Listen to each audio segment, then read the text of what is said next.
What's up you guys, Mo Awesome from Awesome MTB and welcome to the Awesome MTB Short Travel Trail Bike Buyer's Guide.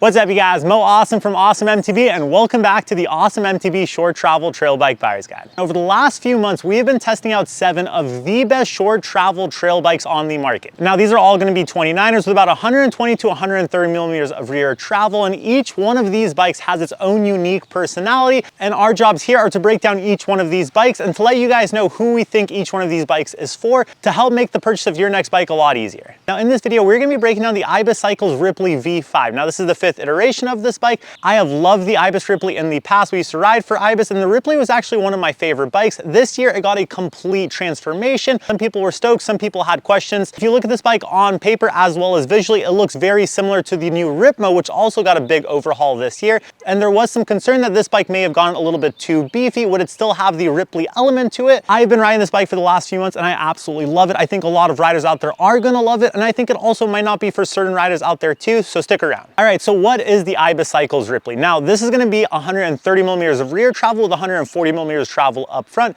We have a 64.9 degree head angle on here. We have a very steep seat angle, definitely went steeper on that, and we also have different sizes. So Ibis strayed a little bit away from their traditional sizing chart and they added an extra medium. So I'm 6'2" for reference and I actually ended up going with an XL. However, if you look at their sizing chart, this XL is massive on paper. Now this was their XT build and I actually got this thing stock. I gave you guys my first impressions. I'll put it up on the screen. We'll also link that video in the description. However, I made a few changes because I wanted to get the Ripley a little bit more in line with some other bikes in this test. Now, because all the other bikes in this test had 35 or 36 mil forks, I ended up putting a DVO Diamond 36 on here. This has their brand new dampener on that thing, and I have it set up with 140 millimeters of travel, and I actually ended up going with a DVO Topaz in the rear to be more in line with the other shocks in the series. Now, this is their XT build, so we have an XT drivetrain on here. We also have Ibis's own Blackbird Send alloy wheels. Up front, we have a Maxxis Minion DHR, and in the rear, we have a Maxxis Recon. We have a bike yoke dropper with a WTB Silverado saddle, and we have XT brakes along with Ibis's own Blackbird carbon handlebars. And we also have internal frame storage on here.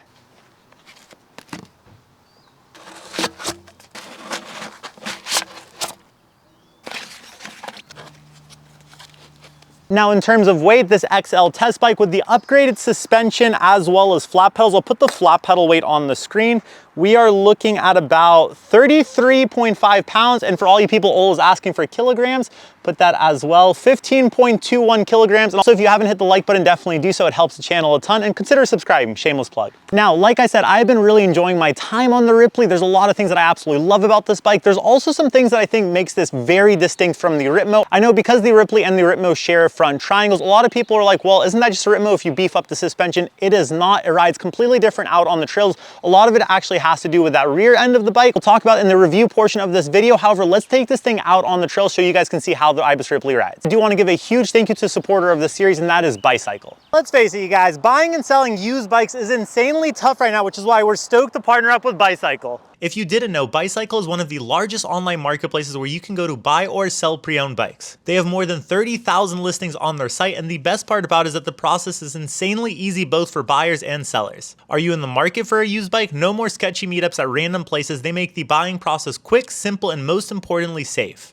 With a no-hassle return policy, if the bike you buy isn't exactly what was shown on the listing, they will take care of you. Plus, get fast and safe payments without having to deal with strangers. Want to sell your used bike? They make the posting process super quick and simple, even helping you come up with a price for a used bike and then sending everything you need to pack and ship the bike up when it sells, as well as a shipping label. Yes, you heard that correctly. They take care of everything for you, including sending you a shipping box, getting you a shipping label, and even scheduling a pickup with your local delivery service. It really is the easiest way to sell your used bikes. Recently, they also added a component section to the website, so now you can sell any old bike parts you have that have been lying around, or pick up some gear for yourself and save a ton of money. Once again, you guys, there's never been an easier way to buy or sell used bikes. Now, we all have a bike that's been lying around. We've been meaning to sell it. The cool thing is, Ibis Cycles is actually gonna be waiving 100% of the selling fees during the duration of this buyer's guide. Don't worry if you're here in the future, they still take care of friends of the channel, so be sure to check out the link in the description. Huge thank you to Ibis Cycles for being an amazing platform to buy and sell used bikes. And with that being said, let's get back into the series. Once again, you guys, we can't recommend Ibis Cycles enough, whether you're in the market for a used bike or you're trying to sell one of your old bikes that's just been lying around, or components, because they also do components too. We also have a coupon code for you guys. It's actually in the description of this video. If you click that link, you're gonna get 100% off the listing of your used bike. Now, that will end at the end of the series. However, there still will be a discount. So if you're watching this video series in the future, keep in mind you can go to our description, use that link, and definitely consider supporting Ibis Cycles because they help make this series possible. All right, guys, welcome back to another GoPro review. Today we have the Ibis Ripley V5. Here is Rocket, a bunch of pedaling off of the get-go, no issues for the Ripley. That's something that I've always loved about the Ripley platform, is how good of a pedaling trail bike it always has felt like. The V5 being no different. That playful feel is what makes it a Ripley. However, like I said, this is probably one of the most capable, actually take that back, this is the most capable Ripley Ibis has ever done, and one of their most capable bikes. A lot of that stability is coming from that front reach, definitely a bigger XL, and then, oh man, I love that 64.9 head angle, so capable in the chunk. I did make some tweaks, so I rode this bike stock. We have that review. The 34 felt a little underwhelming given how capable the actual bike felt. Putting the 36 on there, oh man, transformation to how this bike rides through the chunk.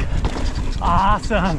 The stability of this new Ripley, so much fun on the descents, but you still get that pop that you've grown to love of the Ripley. Very different from the Ripmo. I know that was kind of a lot of people's concern was, oh wow, is the Ripley essentially a Ripmo now? No, it still has the suspension characteristics of a shorter travel rig.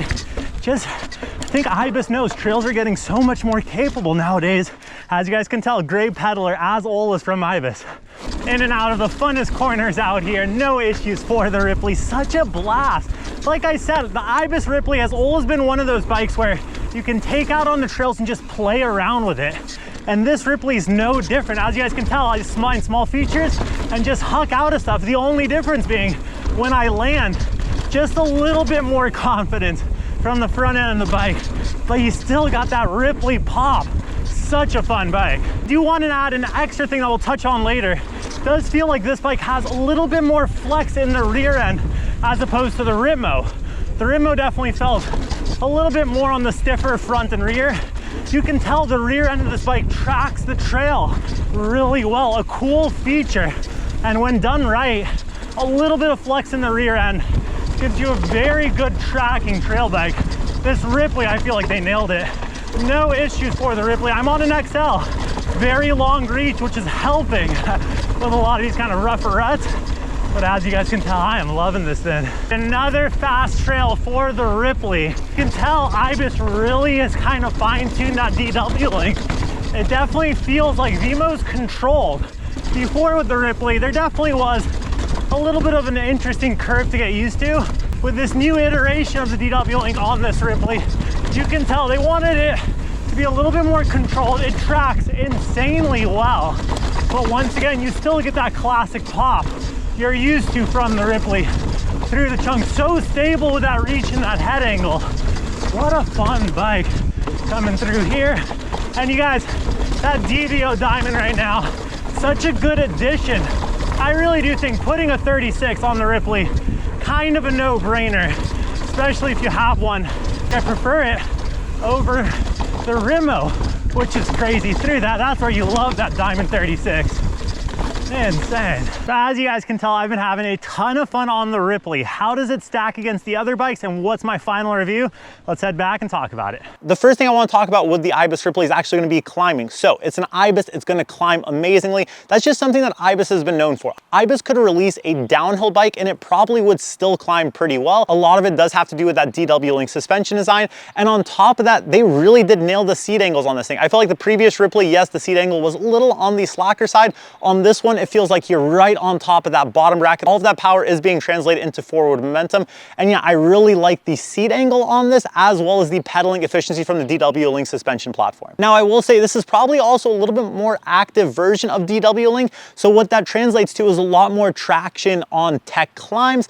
Now, you do end up feeling it like on more flat style fire road. There is a slight amount of bob in comparison to the previous Ripley. However, I would say in terms of overall efficiency, very impressed with the Ripley, both in and out of the saddle. Now, the next thing I want to talk about is downhill, because this thing is a ripper, especially with this new suspension. Like I said, when I first got this bike stock, this Ripley is probably one of the most capable bikes that Ibis has released, especially in the Ripley. I mean, this compared to the older Ripley, this thing is night and day as capable, but it feels almost just as efficient. Now, with that being said, in terms of how capable this bike is, I felt like the stock suspension was holding it back, that Fox 34 up front. The previous Ripley, the 34 made sense because that previous Ripley definitely felt a little bit more XC-ish. This is kind of borderline to where you can still ride some pretty gnarly trails. Like I said, it's definitely one of the more capable bikes that Ibis has released. And especially if you're in between sizes and you end up going a size bigger, like I went with the XL, I could probably do large or XL. However, in the XL, you just get that reach element and it ends up having so much high speed stability and a very confident feel from the suspension. This current iteration of DW Link feels much more controlled and it just feels like it absorbs big hits well. Yeah, I felt like putting the DVO Diamond 36 on here or any 36 fork you end up going with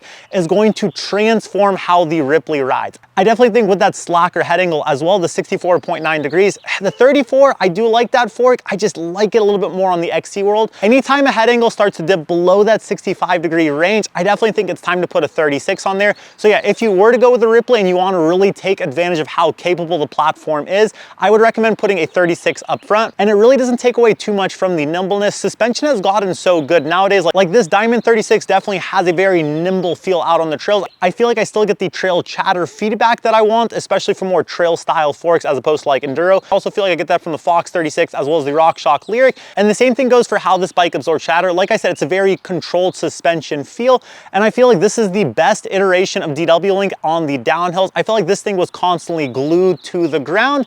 Now, in terms of traction, another thing that I want to touch on here, and also what I think separates the Ripley from the Ripmo, is a slight flex in the rear end. Something that I noticed in the Ripley over the Ripmo is the rear end on the Ripley feels like it has a little bit more flex in that chainstay. Now, I'm not sure if it's the chainstay or the seat stay, but it just kind of feels like the rear end on this just kind of moves a little bit more with the trail. And it kind of feels like the rear end is tracking. So you're kind of going in and out of corners. And it just feels like that rear end is really kind of staying stuck to the ground. It's a very interesting feeling out on the trails, but then you get so much stiffness from the front end. Now, some people might hear flex from the rear end and they might be like, oh no, wait, it's not stiff. No, the bike has a very stiff feel. It feels like a lot of that stiffness is coming from that front end. However, that rear end has that kind of flex that the Ripley I feel like has been known for. That's actually something I liked about the previous iteration of the Ripley.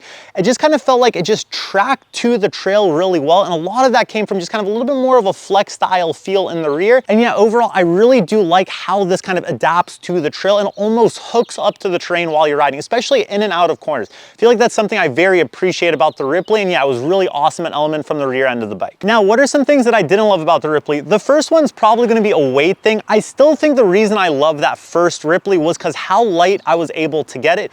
Granted, this thing is night and day more capable than the old Ripley and almost feels somewhat as playful.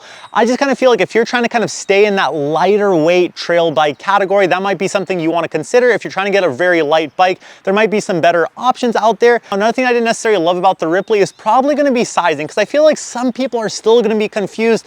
And I would say me too, to an extent. At 6'2", I still feel like I'm an XL. I feel like the XL feels awesome and it almost makes me appreciate the reach on this thing. It's definitely one of the bigger XL bikes I've ridden. With that being said, I could see you getting confused if you didn't get to test ride this bike. And that's why I highly recommend, if you're going to be in the market for a Ripley, they have one of the most awesome demo programs. They are at almost all of the events nationwide. Ask for Kirk, ask for Nate. They have some of the best demo drivers. This is going to be a bike that I definitely would hop on, even at a bike shop. Hop on one, see how you like like the large or the medium or the extra medium or whatever size you think you are. Like I said, I feel like more companies and more riders as well are starting to realize that you're not just gonna be necessarily one size. You really have to ask yourself, what type of riding are you trying to do? Because I feel like there are a lot of riders out there that might be looking at a geo chart and they kind of just look at the height range and they only go by that. I really do think you have to ask yourself, do you want your bikes to be a little bit more stable? Are you trying to do a lot more enduro riding or racing? You want high speed stability? Or are you trying to have a lot more fun out on the trails?